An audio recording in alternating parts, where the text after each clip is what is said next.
Hello friends, today we are dealing with world famous artificial classification system given by Carolus Linnaeus. Carolus Linnaeus was a Swedish scientist. He was not only the botanist but also a zoologist and physician who used binomial nomenclature, the modern system for naming the organism. For his outstanding contribution to the taxonomy, he is also called as father of taxonomy. Carolus Linnaeus was also known as Carl Linnaeus, Carl Linn, or Carl von Linn. He was born on 23rd May 1707 at village of Rasselt in Svaland, Sweden.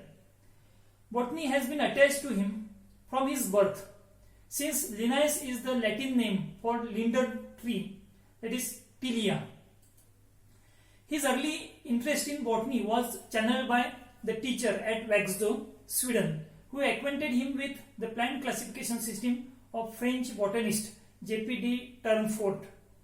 In 1727, Linnaeus began his studies in medicine at Lund University, but he transferred to Uppsala University in 1728.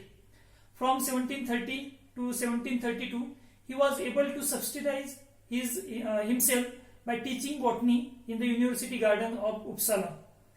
On 23rd June 1735, he has received Doctor of Medicine degree from University of Hardsvik on the topic of intermittent fever. He has returned to Sweden and practicing medicine. Actually, he was specialized in treatment of syphilis. After appointed as a professor in medicine and botany at Uppsala University in 1741, he has travelled throughout the Baltic island of Åland and Gotland to survey their natural history and economic products. In 1750, Linnaeus became rector of university at Uppsala. The most important contribution he made during this time at Uppsala was to teach. Actually, he was very popular as a teacher. Many of his students traveled to various places in the world to collect botanical samples. His lectures were normally very popular and were often held in a botanical garden. Even more popular than the lectures were the botanical excursions made every Saturday during summer, where Linnaeus and his students explore the flora and fauna of the vicinity of Uppsala. In 1750s to 1760s, he continued to collect and classify plants, animals and minerals while publishing several volumes of books. Actually, he was died on 10th January 1778 at Uppsala. He was one of the most acclaimed scientists in Europe at the time of his death. James Edward Smith, by the collection of Linnaeus after his death from his widow Sarah, which includes 1400 plants, 3198 insects, 1564 cells, and about 3000 letters and near about 1600 books. James Smith founded Linnean Society of London in 1788, which is the oldest and world famous and learned society dedicated to the study and dissemination of information concentrating the natural history and mainly studied the evolution and taxonomy. So this Linnean Society was so renowned, even today it is very much famous. Actually, in the lifetime of Linnaeus, he has received many honors. The first common person, actually he was a first common person in Sweden to be honored by Order of the Polar Star in 1753 and given name as a Carl von Linn by King of the Sweden in 1761.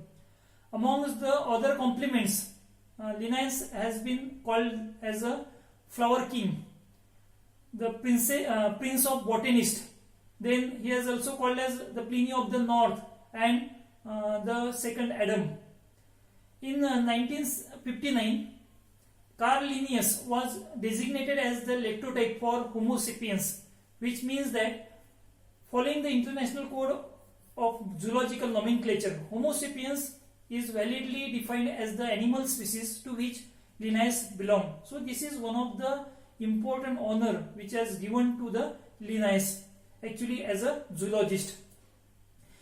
In botany and zoology, the abbreviation capital EL dot or Lin in certain older publication is actually used to indicate the Linnaeus as a authority for the species name. Actually, there are apart from this, there are various numerous memorials. There, certain monuments and statues of Linnaeus present throughout the world. There are various postage stamps. They are released by Sweden government in the honor of Linnaeus. So these are various postage stamps which are released on the honor of Linnaeus. Then one plant, the name of a genus, Linnea. Linnea is given on the honor of Linnaeus. Actually, Linnea borealis is a national flower of Sweden, named after the Linnaeus, which is belonging to the family Caprifoliaceae. So it is also one of the important honor to Linnaeus. Other notable contributions of Linnaeus are: during his career, Linnaeus named about 13,000 life forms, which includes mammals, birds, fishes, primates, plants, and various life forms. Again, Linnaeus was the first person to place humans in the primate family and describe bats as mammals rather than the birds. Linnaeus was one of the founder of the science of ecology, describing the relationship between living organisms and their environment. The idea of Linnaeus that is going to expeditions to study nature and gather specimen was inspired to Charles Darwin and Alfred Russel Wallace to go on the expeditions that led to their theories of evolution by natural selection. So such Linnaeus was an important person who inspires the other scientists to study the natural botany as well as the taxonomy of angiosperms. Linnaeus invented index card system. Actually, it is one of the important system which is used in cataloging the plant specimen. Actually, he did this in response to his ever-growing list of a species, which required a cataloging method that was easily expandable and easy to recognize. So these are certain notable contributions which are given by the Linnaeus. Apart from this, he has various publications in his lifetime. In 1730, Hortus Uplandicus, which contains the plants of Uppsala Botanical Garden at that time. Then he lived in abroad between 1735 to 1738, where he studied and also published the first edition of his Systema Naturae in the Netherlands. In 1737, Hortus Cliffordianus, which contains the plants in the garden of George Clifford at Hatterkamp. Then in 1737, Genera Plantarum. Then in 1738, Classis Plantarum.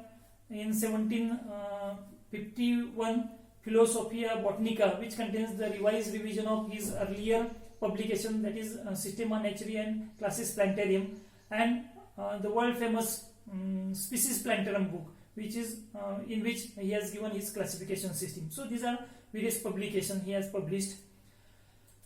Then actually, whatever the classification system which is given by the Linnaeus, it is one of the world famous artificial classification system, because it is mainly based on one or few superficial morphological characters. This system is also known as sexual classification system, because it is mainly based on the number and cohesion of stamen and carpel characters. He has published this classification system in a 2-volume book called as Species Plantarum, published on 1st May 1753. In the last work, he has listed all the plant species that had been discovered at that time. Actually, this classification includes more than 7,300 plant species belonging to 935 genera. Many of the plant species in the volume had been discovered either by him or by his students.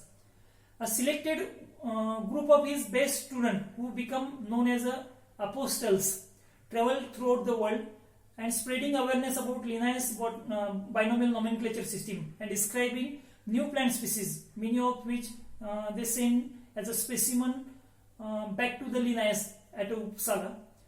The apostles traveled to wild and remote places and collecting the herbarium specimen and discovering the new plants.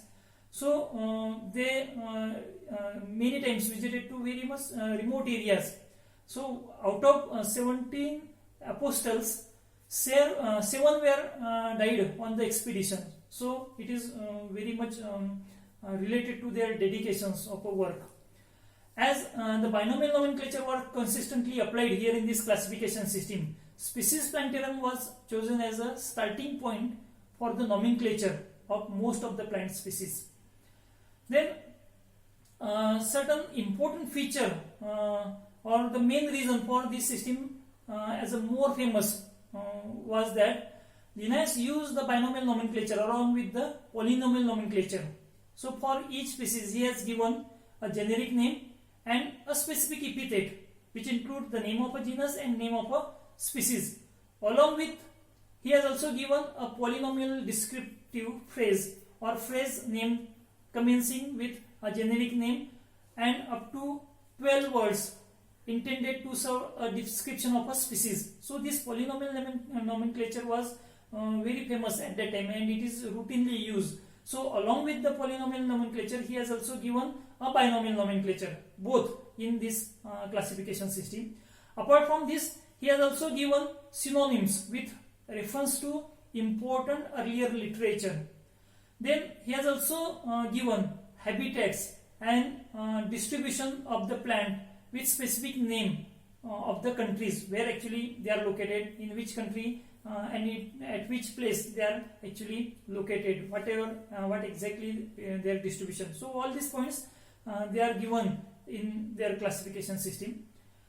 So for example, why this classification is very much important and much more famous because of the use of a binomial nomenclature system. Actually, binomial nomenclature was first time described by or invented by Caspar Bohin, but he has not used that binomial nomenclature in his own classification system.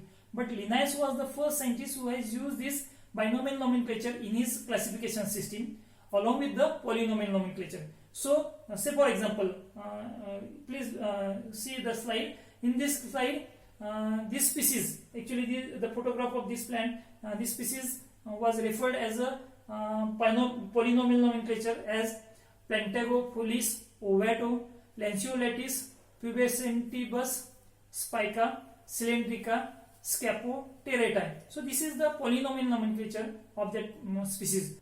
Linnaeus renamed it as a Plantagomedia as a binomial nomenclature. So this binomial nomenclature is very much easier to follow and to remember, and that's why this is one of the reasons why Linnaeus has much more famous, and this classification is much more famous in the angiosperm classification system.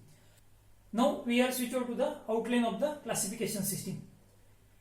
The system of Linnaeus was very simple in its application because whatever the characters he has used here in this classification system, they are artificial characters and they are mainly based on one or few characters. So here in this case, in this classification system, he has used only the stamen character or a carpel character for the classifying the plants. Linnaeus has classified all the plants into 24 classes, mostly on the basis of stamen character, and these classes were further subdivided on the basis of carpel characters into orders as a monogynia, digynia, etc. He has used hierarchical categories. Actually, he he used various kingdoms, and these kingdoms were subdivided into classes. These classes they are divided into orders, then genera and species. So he has used various hierarchical levels in this classification. When we are talking about the outline of this classification, there are 24 classes are there on the basis of stamen character. The first class of this system is Monandria, based on single stamen. The examples are Canna and Lemma. Diandria, stamens 2. Triandria, stamens 3. Tetrandria, 4 stamens. Pentandria, 5 stamens. Hexandria, stamens 6. Heptandria, stamens 7. Octandria, stamens 8. Enandria, stamens 9. Decandria, stamens 10. Then dodecandria, which includes stamens 11 to 19. Icosandria, the plants in which the stamens are 20 or more on the calyx. The examples are rosa and rubus. Then 13th class is polyandria, where the stamens are 20 or more on the receptacle. For example, tilia or pepper. Then didynamia, where the stamens are didynamous. Two short and two long stamens are there, which are mainly present within the family Labiatae. Then 15th class is tetradynamia, where stamens are tetradynamous. 4 long stamens and 2 short stamens, which is a characteristic feature of Cruciferae family. Then monoadelphia, the stamens are monoadelphous, which are united within a single group, which is a characteristic feature of Malvaceae family. Then diadelphia, stamens are diadelphous, united in 2 groups, which is a characteristic feature of Papilionaceae or Fabaceae family. Then polyadelphia, stamens are polyadelphous, united in 3 or more groups, that is in hypericum. Then syngenacea, the stamens are syngenaceous, united by anthers only, which is a characteristic feature of Compositae family. Then gynandria, in which the stamens are united with the gynoecium, which is a characteristic feature of Orchidaceae family. Then monoicea, where the plants are monoecious, which are mainly present within the Morus and Typha. Then dioicia, the plants are dioecious. The examples are Salix and Juniperus. Then polygamia, the plants are polygamous, which is present within the Acer. And the last class, that is the 24th class, cryptogamia, where all the plants they are flowerless, which includes ferns, algae and fungi. So these are the 24 classes which are given by the Linnaeus. All the plants they are grouped into these 24 classes. So these are the figures which are drawn by the Linnaeus, and actually how the class they are classify the 24 classes. So this is just about the outline of this classification system. Now we are switch over to the merit and demerit of this classification. The first merit of this classification is that it is one of the important aid in quick and easy identification by means of one or few easily observable characters. So this is one of the important merit of this classification system, because this classification is mainly based on single character or very few characters he has used for the classification purpose. So just by seeing stamen or a carpel, you can easily identify the plant, and that's why it is very much important for quick and easy identification of a plants. So this is one of the important merit of this system. Then modern biological classification has its root in the work of Carolus Linnaeus. Actually, this classification system was so famous so that he has influenced the future scientists to work within this field. And naturally, whatever the classification systems which are put forth after the Linnaeus, they are mainly based on, or their root has been within this classification system. So this is one of the important merit of this classification. Then another important prominent feature of this classification system, that he has used binomial nomenclature in this classification system, and because of the use of binomial nomenclature, this system is more easier to understand, and the name of a plants they are very much easier to remember. This is the one of the important merit of this system. Now there are various demerit or limitations of this classification system. Since this system is based on differences rather than on the similarities of a sex organ, very often closely related plants have been placed in widely separated groups, while those quite different from each other have been placed in the same group. So whatever the grouping of plants are there, it is not natural one, it is an artificial. So various related families that are distributed within the different group, or different plants that are grouped into a single group. So that's why whatever the classification is there, it is not proper, and that is one of the important drawback of this classification system. Then affinities and relationships among the taxa have not been considered here in this classification system. No doubt, actually this classification system was not a phylogenetic classification system, it is only the artificial classification system, but actually he has not considered the relationships and affinities of a classification. This is the one of the demerit of this classification. Then there is no distinction between the dicot and monocotyledon and have been mixed up and put together.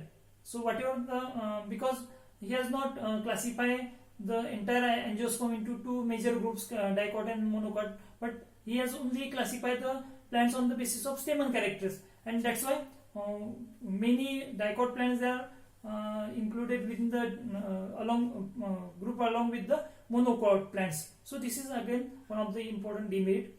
Then the placement of gymnosperm in the class 14th, that is Didynamia, along the angiosperm family Labiati, and it is most unsatisfactory parameter of this classification system, because gymnosperm, it is a very separate group, but he has classified that gymnosperms along with the Labiati family within the class Didynamia. So these are the various demerits of this classification system. So friends, here we completed the Linnaeus classification system.